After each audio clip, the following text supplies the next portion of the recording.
रउआ लोग सुनतानी गायक दीपक विश्वकर्मा के आवाज में इस साल के सुपरहिट देवी भजन मैया सुनेली पुकार, जेकरा संगीत से सजौले बारे संजय सिंह निकलू, जे सुनल जाता देव चरण फिल्म के माध्यम से। लिखी सुनी हमार एल्बम के अगला गाना। सृष्टि जन्माती अजमाती है दुनिया को, प्रथम में दूध को पिलाती है माता। सृष्टि जन्माती अजमाती है दुनिया को, प्रथम में दूध को पिलाती है माता। काली कभी दुर्गा लक्ष्मी के रूप धरी, भार संसार की उठाती है माता। तो बन के रणचंडी रणभूमि में जाए माँ, शारदे के रूप से पूजाती है माता।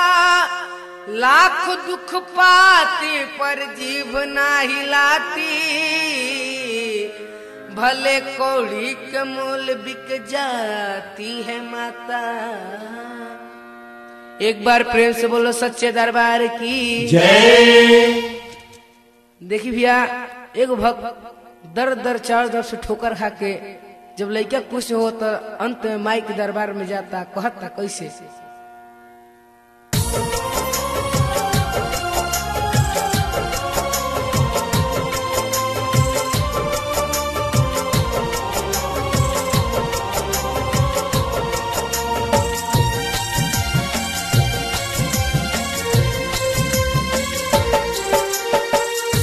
दर दर ठोकर खैली बहुत हम खाई के, दर दर ठोकर खैली बहुत हम खाई के।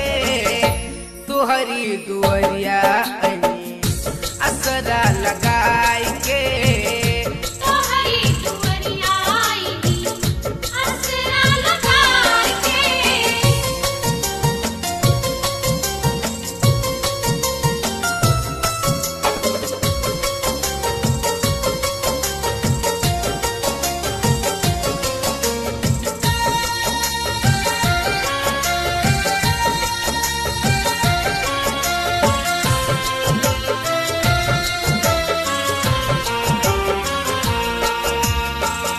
सूरदास तुलसी कबीर के बनावलू, मूर्ख कालिदास पतू दया दरसवलू। सूरदास तुलसी कबीर के बनावलू, मूर्ख कालिदास पतू दया दरसवलू। लजिया बचावा मैया, लजिया बचावा मैया, खुद में उठाई के। तोहरी दुआरिया असरा लगाई के, तोहरी दुआरिया असरा लगाई के।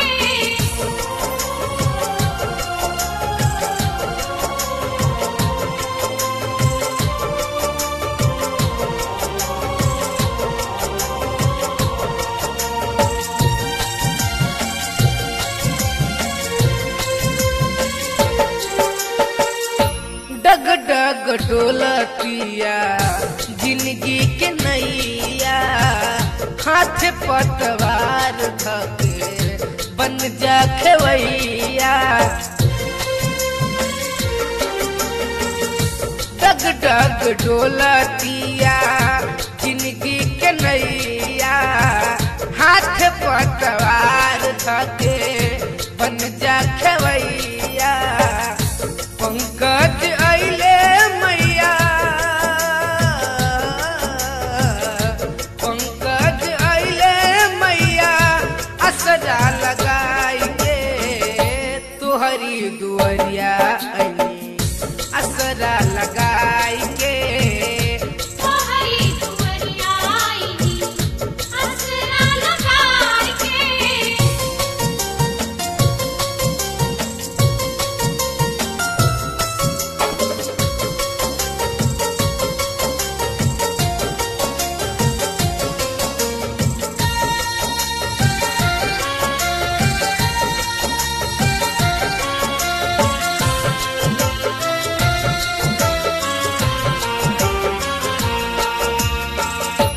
विकस बल में दीपक के ज्ञान के जलावो ताकि ले डगरिया मैया मझमा में आवो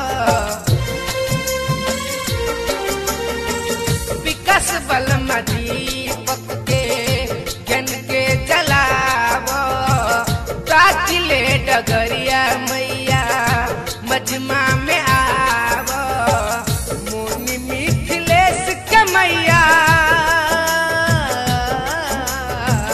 मोनी मिथिलेश के मैया गोद में उठाई के तुहरी दुअरिया अली असरा लगाई के तोहरी दुअरिया आईनी असरा लगाई के दर दर ठोकर खैली बहुत हम खाई के दर दर ठोकर खैली बहुत हम